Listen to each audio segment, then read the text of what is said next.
बेकायदेशीर रितीन धवी नंबर प्लेट बसोवन चलपी 2 थार गाडयो all Goa rent a cab असोसिएशनाच्या वांगड्यांनी रंगे हात धरल्यो।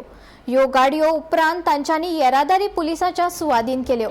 एका थार ड्रायव्हरान बायलेक धपको दिल्ल्याची म्हायती मेळ्ळा। सुदैवान कोणाकूच दुखापत जावंक ना।